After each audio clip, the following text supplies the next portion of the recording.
సంవత్సరాల తరబడి government job కోసం వేచి చూస్తున్నారా? కేవలం 8 నెలల్లో మీ కల నెరవేర్చుకోండి. వెంటనే కింది నంబర్స్ కి కాల్ చేయండి. నమస్తే రమ్మగారు. నమస్తే జయ. ఏదైనా మంచి స్టోరీ చెప్తారండి? పూర్వం పగటి వేషగాళ్ళు ఉండేవాళ్ళు. అవును. రకరకాల వేషాలు వేసేవాళ్ళు కదా. స్త్రీ వేషం వేసుకోవటము, లేదా ఏదైనా దేవుడి వేషం, దేవతల వేషం, అలా వేషాలు వేసుకుని తిరిగేవాళ్ళు. అయితే ఈ కొన్ని కుటుంబాలు ఉండేవి, భాగవతుల కుటుంబాలు కొన్ని ఉండేవి, ఈ పగటి వేషాలు అవి వేసేవాళ్ళు. వాళ్ళల్లో ఓ కుటుంబం కథ అనమాట. ఆయన పేరు వెంగళాచారి. పాపం చాలా అమాయకుడు. ఏదో వేషం వేసి పొట్టపోసుకునేవాడు, అమాయకంగా ఉండేవాడు. కానీ కొడుకుకి మంగాచారి, వాడు చాలా తెలివైనవాడు. వేషాలు వేసేవాడు, తెలివిగాను ఉండేవాడు.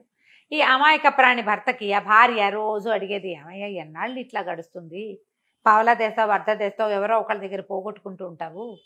ఊరు రాజుగారి దగ్గరికి వెళ్ళి కనీసం మన ఇల్లు గడవడానికి ఒక మంచి పాలావనైనా ఇవ్వమను, ఓ పాల గేదెనో ఆవునో గేదెనో ఇవ్వమని అడుగు అని రోజు పోరేది. ఈ మంగాచారి ఏదో వేషం వేసి డబ్బులు తెచ్చేవాడు. సరిపోయేది కదా, వాళ్ళకి 5-6 చిన్నపిల్లలు ఉండేవాళ్ళు. అయితే ఇతను ఏం చేశాడంటే, ఒకరోజు రాజుగారి దగ్గరికి వెళ్ళాడు.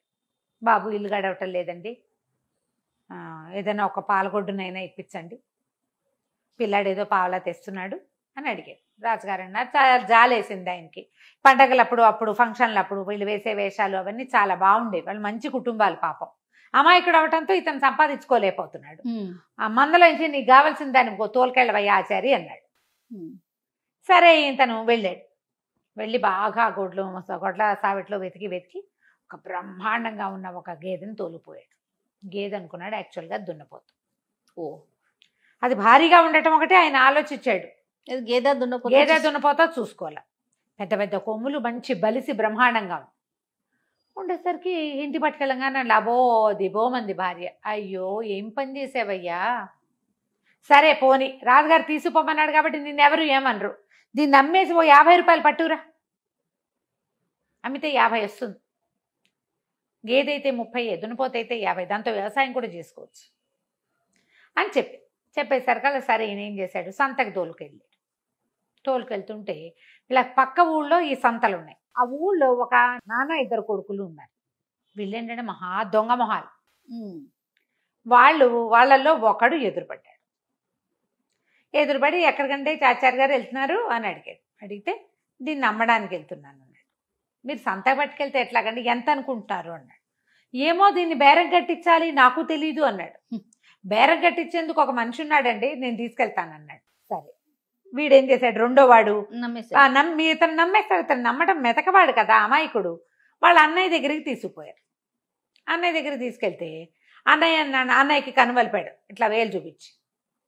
ఆయన చూసి, అబ్బాయి బక్కగొడ్డు, 4 రూపాయలు చేస్తుంది ఇది అని చెప్పేసరికల్లా సరే 4 రూపాయలు చేస్తుందని బేరగాడు చెప్పాడు. అమ్మడానికి బేరం ఎవరి దగ్గర అమ్మాలి, పోనీ 4 రూపాయలైనా వస్తాయని సరేనన్నాడు.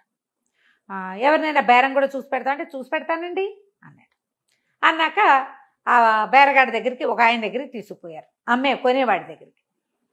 ఇది 4 రూపాయలు బేరం మాట్లాడాం, 4 రూపాయలు కొంటావా అని అడిగేసరికల్లా సరే 4 రూపాయలకు కొంటానన్నాడు. కొంటానన్నాక 4 రూపాయలు తీసుకుని 4 రూపాయలు ఇచ్చి దున్నపోతుని తీసుకున్నాడు. వాడెవడు, ఈ 2 దొంగ వెధవల తండ్రి.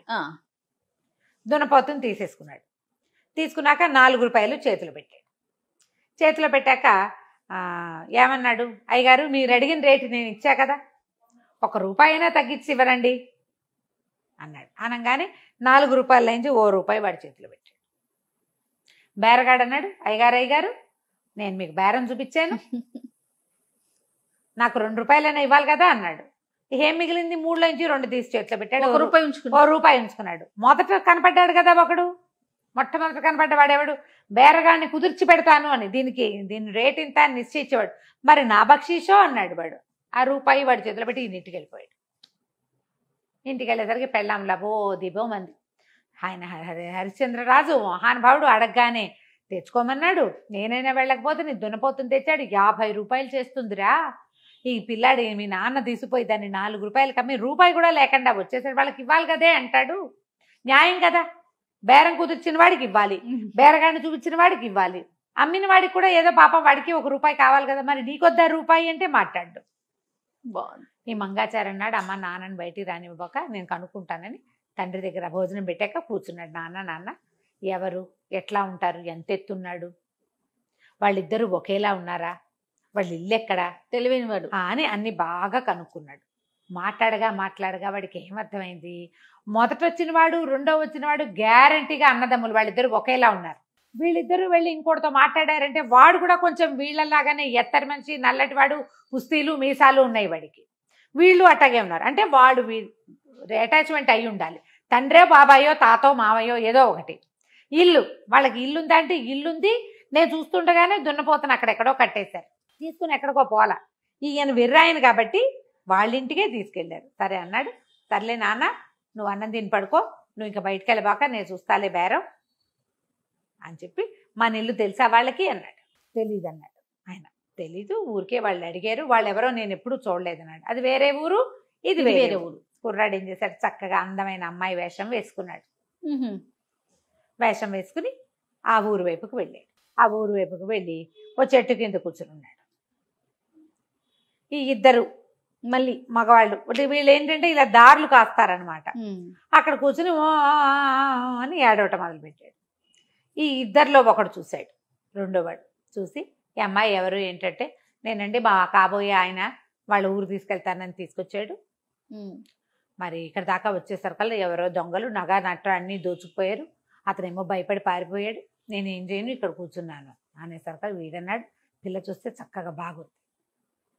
వాడు 19-20 ఏళ్ల వాడు, అలంకారం అది చక్కగా జడేసుకుని బాగా తయారయ్యాడు. వీడేమన్నాడు, నీకెందుకు అంత ఏడుస్తావు, చక్కగా నాతో ఉండు కానీ నేను పెళ్లి చేసుకుంటా, నీకు నగా నట్రా ఏమిటి, ఏదైనా పెడతా నేను, మా ఇంటికి పోదాం అన్నాడు. అనగానే తయ్యమని అమ్మాయి వీడితో పాటు బయలుదేరింది రెండో వాడితోటి.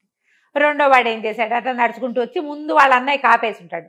అన్నయ్య దగ్గరికి వెళ్ళి, అన్నయ్య అది కాదు, మరేమో నేను పిల్లని తెచ్చుకున్నా, పిల్ల ఎంత బాగుందో, దాన్ని పెళ్లి చేసుకుంటాను అన్నయ్య అన్నాడు. అన్నయ్య అన్నాడు, ఓరు నీ దుంపదేగా, నాకు ఇంకా పెళ్ళే కాలేదు, చిన్నపిల్లాడు, నీకు అప్పుడే పెళ్ళేమిట్రా, ఆ పిల్లందే, నేను చేసుకుంటా పెళ్ళి అన్నాడు. రెండోవాడు ఒప్పుకున్నాడు.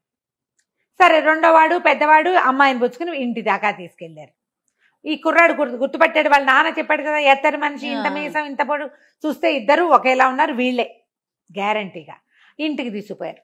ఇంటికి తీసుకుపోయి, నాన్న తమ్ముడేమో ఈ పిల్లని తెచ్చాడు, నేను చేసుకుంటానంటున్నాను, నువ్వు చెప్పు సాక్ష్యం, నువ్వు చెప్పు, పెద్దవాడికి ముందు పెళ్ళేవాళ్ళు కదా, సాక్ష్యంగా తీర్పు నువ్వు చెప్పు అని అడిగేసరికి నాన్న అన్నాడు, ఓరి మీ దుంపలదేగా, మీ అమ్మ చచ్చిపోయిన దగ్గర నుంచి ఇంట్లో దీపం పెట్టే నేడలేదురా, ఆడపిల్ల వచ్చింది కదా, దాన్ని నేను చేసుకుంటా, ఓరి దుర్మార్గుడు, నేను చేసుకుంటాను, ఏదైనా వస్తే సింహ భాగం నాదే కదా, నేను చేసుకుంటా, మేమిద్దరం దగ్గరుండి మీ ఇద్దరికి పెళ్ళిళ్ళు చేస్తాం కావాలంటే, పొండి అన్నాడు. అనేసరికి కుర్రాళ్ళు ఇద్దరు వాళ్ళ నాన్న మాట కాదనలేరు, కొడతాడు నాన్న, రౌడీ. సరే, ఆ అమ్మాయిని వదిలిపెట్టారు.